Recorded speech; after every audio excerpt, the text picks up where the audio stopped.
பாலச்சந்தர் சாருக்கு ஒரு ஆசை, பாப்பையா ஐயாவை மேலே அவருக்கு ரொம்ப பிரியம் உண்டு.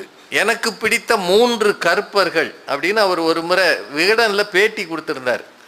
3 கற்பர்களில் ஒருத்தர் சூப்பர் ஸ்டார் ரஜினிகாந்த், அடுத்தது வைரமுத்து, 3வது சாலமன் பாப்பையான்னு பாலச்சந்தர் சொன்னது எனக்கு இன்னும் நினைவு இருக்கு. அதில் பாலச்சந்தர் சாருக்கு ஒரு ஆசை, மதுரையில் தன்னோட சினிமாவை பற்றி ஒரு பட்டிமன்றம் போடணும். தன்னோட சினிமாவை பற்றி பாப்பையா சாரை நடுவராக வச்சு பட்டிமன்றம் போடணும்னு ஒரு ஆசை. தமிழ்நாடு ஹோட்டல்னு ஒன்று மதுரையில் இருக்குது, இப்போ மேரியட்டுக்கு முன்னாடி இன்னும் இருக்குது. அந்த ஹோட்டலில் ரூம் போட்டு கொடுத்தார். முருகேசன் நினைக்கிறேன் அவர் பேர். அவர் ஒரு டிஸ்ட்ரிபியூட்டர். அவர் பாலச்சந்தர் சொல்லிட்டாருன்னா நடுங்கிறார். அவர் ரூம் போட்டு கொடுத்துறாரு. எதுக்கு? தலைப்பு ரெடி பண்ணுறதுக்கு. அப்போ அந்த கூட்டம் நடந்துக்கிட்டு இருக்கும்போதே நான் மெல்ல சொன்னேன் ஐயாட்ட, எனக்கு ஒரு தலைப்பு தோணுது, சொல்லலாமான்னு. சொல்லுப்பா, உனக்கு என்ன தெரியும்? நான் சொன்னேன், இந்த படம் முழுக்க மியூசிக்கலான தீம் உள்ள படம், மியூசிக்கல் தீமு.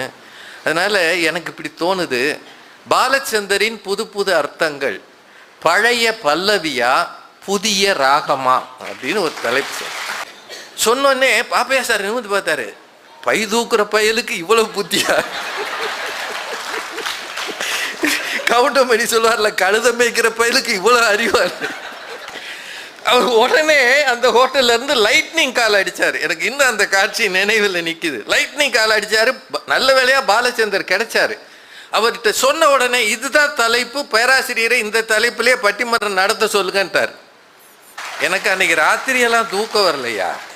நேரடியாக பாலச்சந்தர் ஏதோ சினிமாவில் என்னை சேர்த்த மாதிரியே உணர்வு இருந்தது.